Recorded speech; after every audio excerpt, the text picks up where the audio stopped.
자, 이번 국감은요, 새 정부 출범 4개월 만에 열리는 만큼 또 전 정권, 또 현 정권 모두 대상이 됩니다. 여야는 오늘 각각 기자 간담회를 열었는데 민주당은 윤석열 정부의 망가진 1060일, 이걸 파헤치겠다. 국민의힘은 이재명 정부의 무능과 실정을 밝히겠다. 이렇게 강조를 했습니다. 함께 들어보시죠.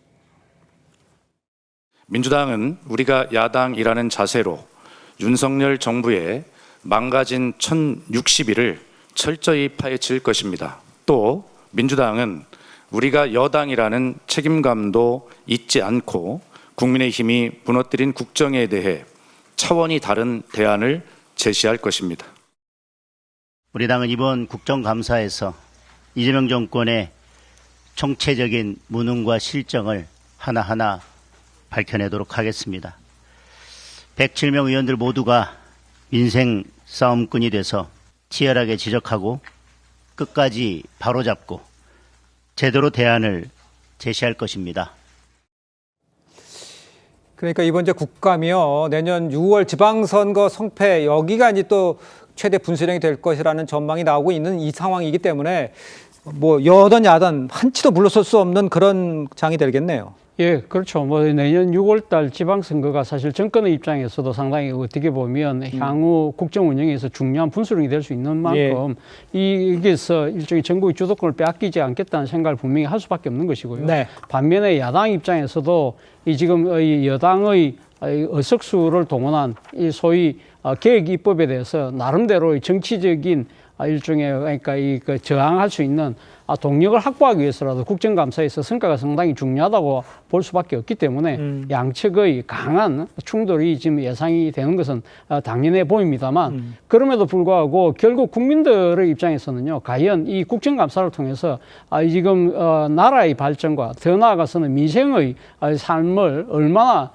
좀 더 이끄는 당이 누굴 건가에 대해서 초점을 갖고 이걸 지켜보지 않을까라는 생각이 듭니다. 예. 일단 지금 뭐 여야가 지금 이야기하고 있는 상황을 본다고 한다면 모든 것들이 다 정치적인 쟁점, 현안 부분에다만 지금 이렇게 초점을 맞추고 있습니다만 이 그동안 여야의 정쟁 과정에서 도외시되고 내팽개쳤던 민생의 문제도 상당히 심각하거든요. 이런 부분들에 대해서 과연 정부가 제대로 해왔는지 아니면 뭐 또 사법부가 제대로 하고 있는지 이런 부분들에 대해서 초점을 맞추고 좀 더 열심히 파헤치는 그런 쪽이 저는 뭐 결국 이 국감이 끝났을 때 좀 더 성과를 거뒀다는 평가가 나오지 않을까라는 생각이 듭니다. 그러니까 이제 민생 국감을 어떻게 여야가 펼치느냐, 이게 관전 포인트다, 이렇게 말씀을 해주셨고요. 또 그게 이제 내년 지방선거에 도움이 될 것이다, 이렇게 얘기를 해주셨는데, 실질적으로 가장 눈길을 끄는 거 이번 국감에서 역시 첫날 열리는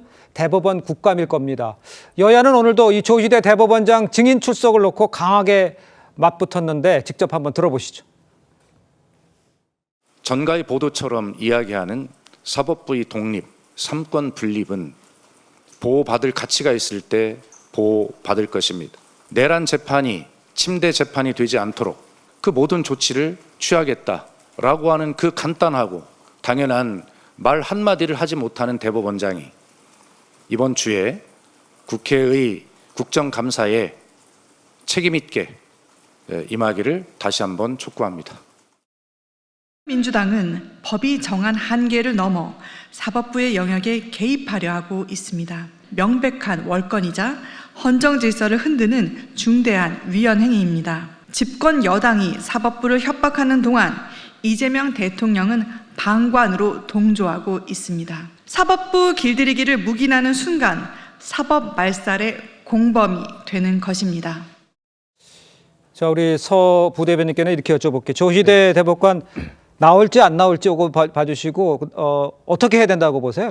저는 나와야 된다고 보는 것입니다. 청문회는 좀 안 나와도 되지만 국감은 또 이제 국회법에 따라서 이제 또 나올 또 의무가 있는 것이고 평상시 같은 경우는 관례대로 인사하고 또 마무리할 때 인사하지만 지금은 좀 평상시가 아니잖아요. 그때 대선 관련해서 이 부분은 계속적으로 문제시되는 게 내부 20년 된 직원 같은 경우에도 이례적이라는 거잖아요. 그러니까 이제 파기환송도 그렇고 공판 기일도 통상 4주 6주인데 계속적으로 시간이 딱딱 맞아서 5월 달에 해서 5월 15일 날 고등법원에서 다시 또 파기환송 일정을 잡아버리고 그리고 네네. 또 인편으로 또 이제 계속적으로 신속하게 하기 위해서 대선에 개입했다는 의혹이 있는데 지금 국민의힘과 뭐 좀 법원 사법부 입장에서는 뭐 파기환송이지 않냐 결론은 내지 않았다고 하지만 제 주변에도 그 당시에 어떤 일이 발생했냐면 이재명 대통령은 지지자인데 후보 교체를 해야 된다는 겁니다. 왜냐하면 이제 그 당시에 고등법원에서 또 5월 16일 날 또 진행하게 되면 예. 후보 등록을 이후에는 안 되기 때문에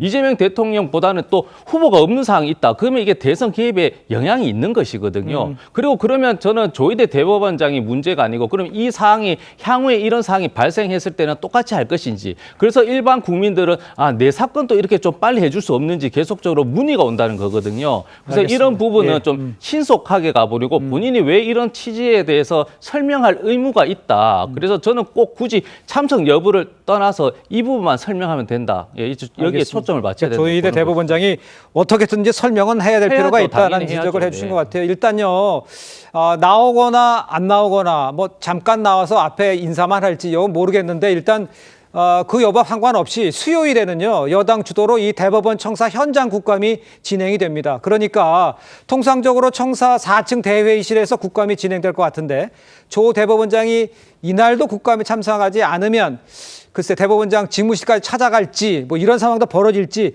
뭐 다양한 이야기들이 나오고 있는데 우선 최 변호사님 어떻게 보세요? 의무 없는 일을 하게 하면 그것이 바로 직권남용 권리행사 방해죄가 되고 네. 공개되지 않은 장소에 임의로 치고 들어가면 그것이 바로 현주 건조물 주거 침입이 되는 겁니다. 말씀드린 것처럼 예전에 아마 기억을 하실 겁니다. 이른바 부러진 화살이라고 해서 네. 어떤 영화가 됐고 어떤 그 교수에 대한 형사 처벌이 잘못했다라는 그런 문제가 제기되니까 그 사건을 담당했던 재판장이 내부 합의 내용을 공개를 했습니다. 그렇게 네. 해서 징계를 받았습니다. 말씀드린 것처럼 국회법에 따를 때에 재판이나 수사에 관여할 목적의 어떤 이와 같은 것은 하지 못하도록 돼 있는 것이고 예. 그리고 그 법원 조직법상에 내부 합의에 있는 내용은 비밀이기 때문에 그걸 공개할 수가 없는 겁니다. 그런데 민주당은 뭐죠?